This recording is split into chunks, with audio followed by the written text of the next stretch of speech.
What's good, guys? Welcome back to the channel. So, in today's episode, we're going to be doing a story time about some experiences that I had doing security for the last 4 years. Now, some of them are going to seem a little off because I have to word them for privacy issues. So, bear with us, we'll get through it. And here we go. Hope you guys enjoy. So, back in 2019, when I started full-time security, I had done security at a couple places before that, kind of just on and off. I worked a couple months here, a couple months there doing security.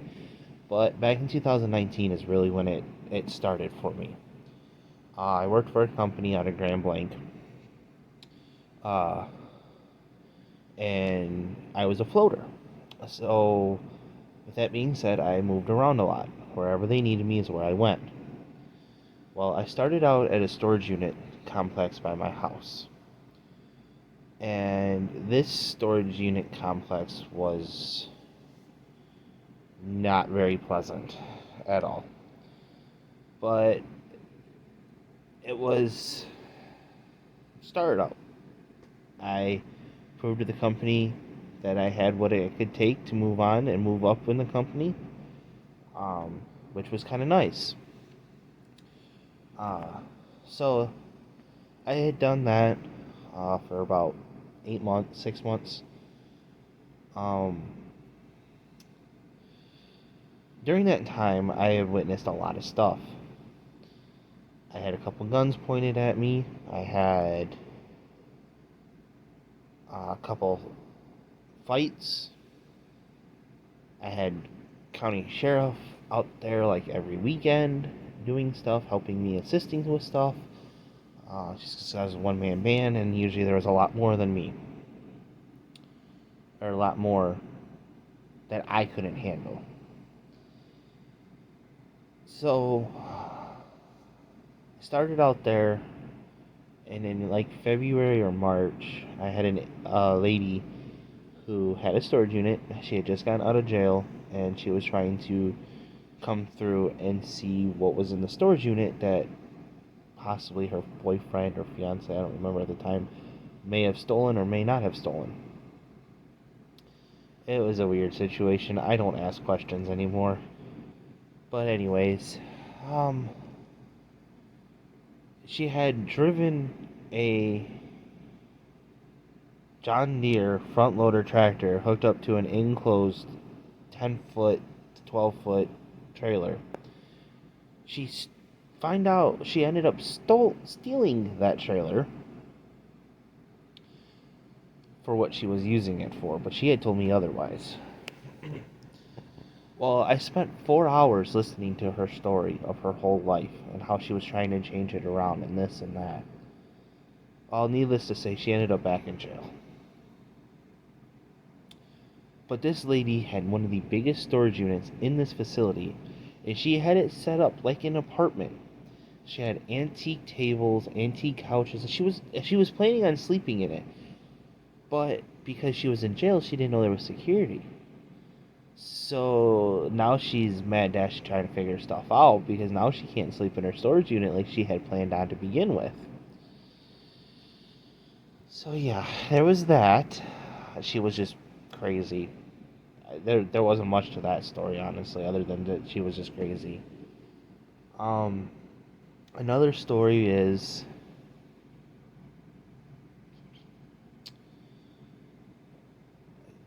later on, about it, almost a year later, not quite yet a year, a few months later, I got promoted to a corporal, which was a step up from an officer. So I was the in-between guy between an officer and a sergeant. Well, we had hired a sergeant that, lack of better terms, I did not like. I am a people person. I like a lot of people. I can talk to a damn brick wall and hold a conversation with it. But this guy I just did not like. He was cocky, he was arrogant. And I'm not saying that because of the bad experience I had. If you ask the other guy who will be in this channel eventually, that I worked with, he'll tell you the same damn thing. But it was one of the situations where poor management lose poor management messes with good employees. I had been with this company for a year and a half at this time, and I had bent over backwards for this company. I was the guy that they called for anything and everything, whether it was a shift, carpool issues, whatever. They called me for it. Well, this sergeant got hired and never worked for the company, let alone never worked for the sites that he was in charge of. And me and him got into it. So the facility I worked at had lost power. The client wanted me to sit at one building out of 4. Alright, not a problem. Well, me being the person that I am and trying to go one step above and beyond, I said screw that and decided to patrol the buildings. Now, the way that I did it was the client wanted me to sit at this one building all night. Well, to patrol the other 3 buildings, it took me 5 minutes. So I would patrol the other buildings, check on them, make sure that everything is still good, because remind you, this whole block of buildings is out of power. So I get patrolling, and my supervisor, my sergeant, calls me. Says, "Where are you at?" I'm like, "Well, I'm finishing up a roaming patrol."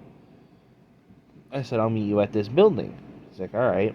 Well, about 30 seconds goes by. I hang up the phone because I thought the conversation was done. Well, he rolls up on site, first words out of his mouth. Now, I'll remind you, he had a body cam and I had a dash cam footage.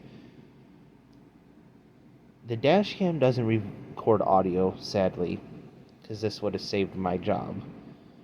But he had body cam on. First words out of his mouth were, "Why the hell did you hang up on me?" And I looked at him. I said, "First off, you're not going to come onto a site and disrespect me like that."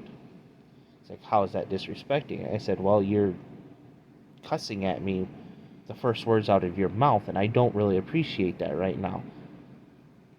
So, needless to say, we went back and forth, back and forth. And then he asked me, "Well, why are you doing the patrols the way you are?" I said, "Because there's 5 buildings, or 4 buildings in general, that I have to look over. That's what our contract says we have to look over. Yes, the client said to stay at this one, but the one building that I look at helped me see the back of the building that I had to sit at." Nobody seemed to comprehend that. I couldn't see the back of the building without going and looking at this other building.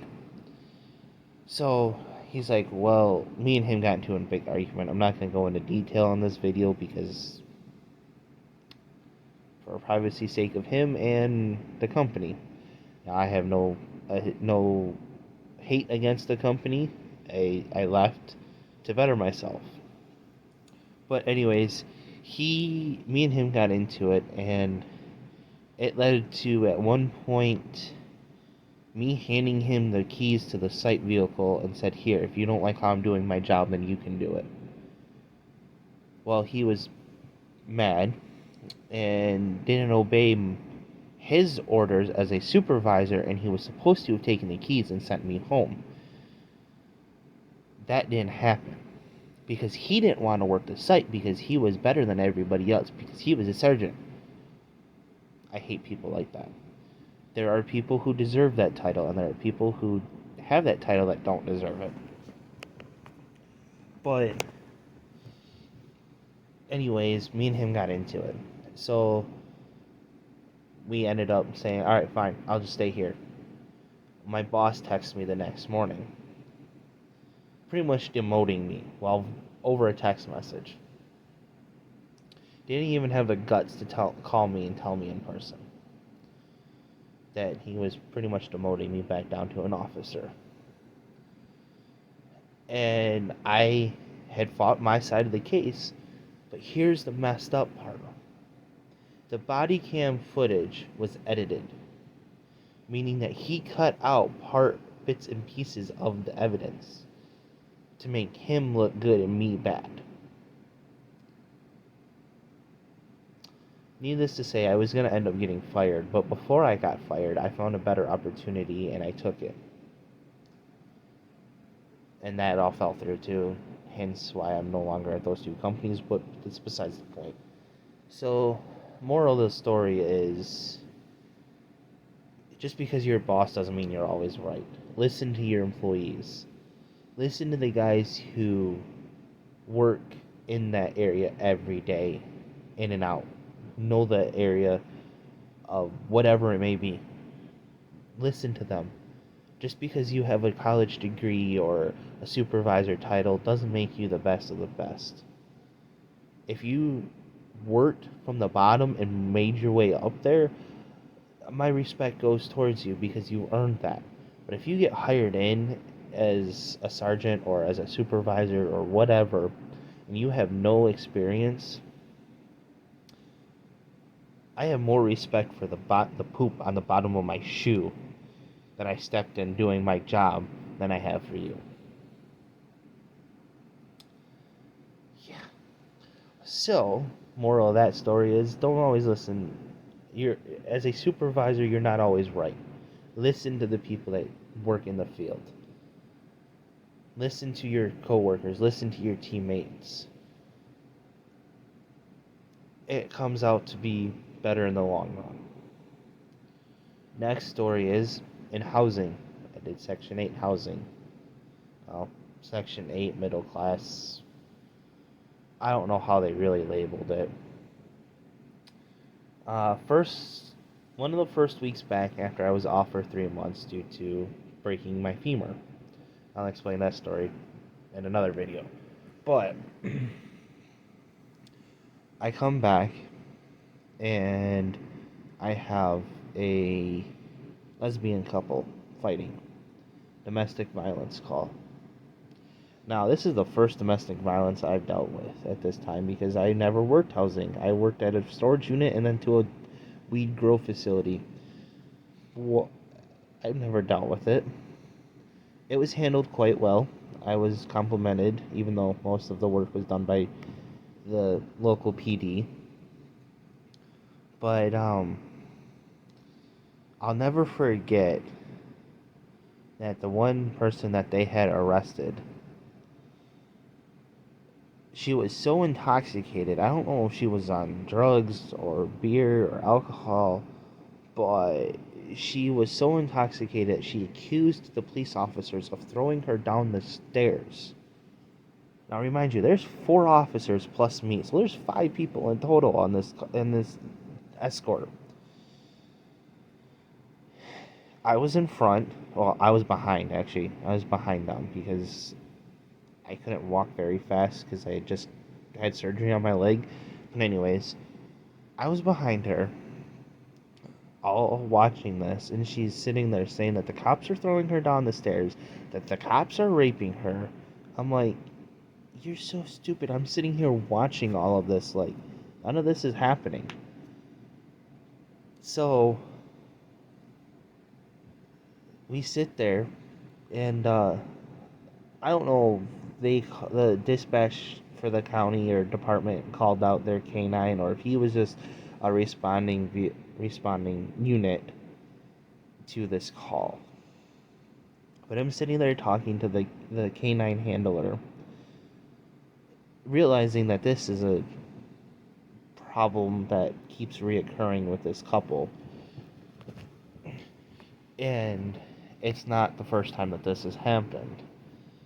So, talking with the canine officer, I found out some more stuff. Well, month goes by. She's out of jail. Comes back to get her stuff. Well, at this point, the tenant of the apartment, who was her girlfriend, put a trespassing order on her, so she was not allowed on property. So that raised a bunch of issues. Needless to say, it was handled to the best of its ability. There was a lot of red flags, a lot of gray areas, a lot of stuff that shouldn't have been the way it was. Alrighty, so the next story was about a coworker. Now, the other gentleman that you'll see in this video, his name's Josh. He's the one that I've worked with. Me and him were both corporals. He was in charge of housing, and I was in charge of another branch of the company. And we got a uh, call. I don't remember who called it in because I was kind of drug into it. That there possibly was a deceased person in an apartment. Well, come to find out, they weren't deceased. They just had worked really weird schedules. They were on the road a lot. So their neighbors were concerned. Well, the officer who was working that night was a POS. He told me, my sergeant, actually two sergeants, two corporals, we didn't know how to do our jobs because we were picking on him. Now, that was not true. We were all doing our jobs the way we were supposed to. He just stopped because we were always talking to him that we were picking on him. Well, you break it down, you asked every officer that we ever checked on or if we ever talked to, that was not the case. We were doing our job the way we were supposed to. And he called us racist. And a bunch of other words that I'm not going to go into because I'm trying to keep this channel somewhat appropriate. So, we go and we asked, me and Josh go check out on the site or on the building. But before that, we had asked him if he would come and assist us, and he said, I'm not going to go do another officer's job. Alright, first off, back up, whoop, whoop, put the brakes on, whoop. As a security guard, as in any law enforcement, you are to check up on an incident that may have been reported. Follow it up. Well, that's all we were doing was a follow-up. He refused to do it.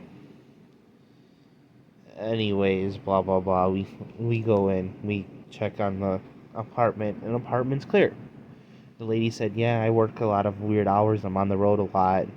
I'm not here all the time." And she was very thankful that we checked up on her and everything. So we go back and we have a conversation with the officer. And the officer pretty much point blank told us to go screw ourselves in the company. And that the only reason why we got the promotions that we got were because we were kissing the captain's ass. Sorry, I had to say that one. Which wasn't true. I had worked hard for my promotion. A lot of the guys there worked hard for their promotion. Some of them didn't deserve them that got them, and some of them did. Me and Josh worked hard for our promotions. Granted, Josh got it a little bit sooner than I did, but he was in a different circumstances. So that officer ended up getting fired, and there was a lot to that officer that I wish I could fully explain, but because of the privacy of him and me, I am not going to go into detail. So, with that being said, again, you have to just put up with the bull crap as a supervisor and as an officer, as an employee, that crap rolls downhill. Which really sucks because for some reason, I always say crap rolls uphill. because it always starts with the lowest man on the totem pole, and then it moves up and up and up the chain of commands. So crap going uphill is crappy. So, that being said, story time is done. When I get Josh on the channel, he'll have some more stories, a little more interesting because he deals with housing more than I did, and he still does. I'm out of security. I gave it up. I had 4 years of it, and I was done.